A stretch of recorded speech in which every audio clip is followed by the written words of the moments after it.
지난 황금 연휴 C19 확진자가 이태원 클럽가에 들르면서 나라가 발칵 뒤집혔습니다. 특히 국내의 한 언론사가 해당 클럽이 성소수자들이 많이 가는 곳이라고 보도하며 당시 이태원을 찾았던 방문자들에게 하나의 낙인을 찍어버리는 모양을 만들어버렸습니다. 이로 인하여 방역에는 큰 지장이 초래되었었죠. 한 성소수자의 인터뷰를 들어보니 자신의 정체성을 밝히는 것이 죽기보다 싫은 일이며 그들 사이에서도 서로를 별칭으로 부르는 등 정말 걱정이 될 만한 이야기들이 많이 나왔습니다. 많은 사람들의 우려대로 이태원 방문객들이 검사를 받지 않는 사례가 속출됐고 검사를 받아 확진된 사람 중에 거짓말을 하는 사례도 나왔습니다. 이로 인해 추가 피해자들도 나왔었고요. 지난 신천지 사태가 떠오르는 상황이었던 것이 사실입니다. 하지만 그때 서울시의 박원순 시장이 익명검사를 제안했고 중앙정부에서도 이를 받아들였습니다. 신천지 신자들이 교리에 의해 자신을 숨기는 것처럼 이태원 방문자들은 자신이 드러남으로 인하여 발생될 사회적 편견이 두려웠던 것인데요. 이 부분을 해소해주는 중요한 조치였다고 생각합니다. 여기에 덧붙여 한국 특유의 IT를 이용한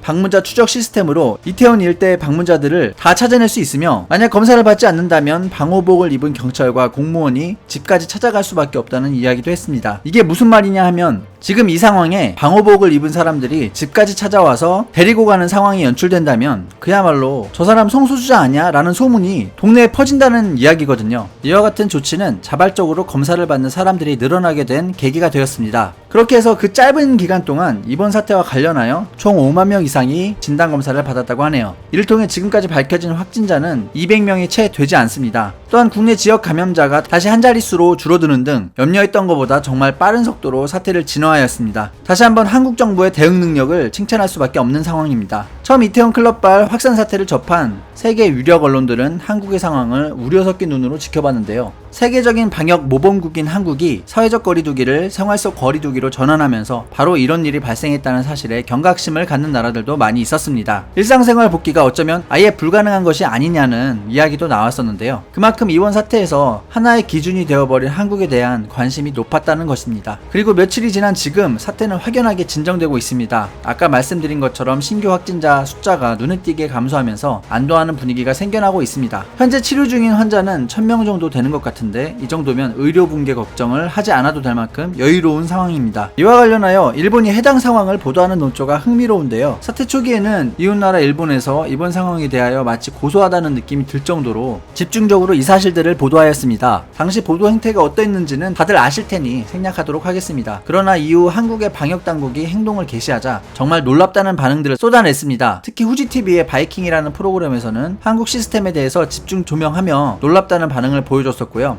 일본의 유력 일간지인 요미우리 신문에서는 흔들리지 않고 상황을 관리해가는 한국의 방역 능력에 대해 이례적으로 극찬하는 보도를 했습니다. 특히 현재 한국 방역당국의 수장인 정은경 본부장을 집중 조명했는데요. 정 본부장이 한국 최초의 여성 질병관리본부장으로 발탁되기까지의 경위를 자세히 설명했습니다. 특히 현 상황을 흔들리지 않고 지휘하는 모습에 현 한국 코로나 대책의 영웅이라는 타이틀까지 부여하였습니다. 그러면서도 자국에서 이러한 인물이 보이지 않는다는 점에 대해 아쉬움을 토로하고 있더라고요. 이렇게 한국을 한 단계 낮은 국가로 바라보는 일본마저 감탄하고 있는 가운데 한국 정부는 20일로 결정된 고3 등교 계약을 예정대로 하겠다는 입장을 밝혔습니다. 상황을 지켜보며 상당히 고민을 많이 한 것으로 보이는데요. 이번 이태원 클럽 관련 집단 감염이 모두 방역망 통제 범위에 들어왔다는 판단이 해당 결정을 가능하게 한 것으로 보입니다. 이 같은 정부의 결정이 다시 한번 세계의 기준이 될 수 있을지 귀추가 주목됩니다. 이상 영상 마치겠습니다. 시청 감사합니다.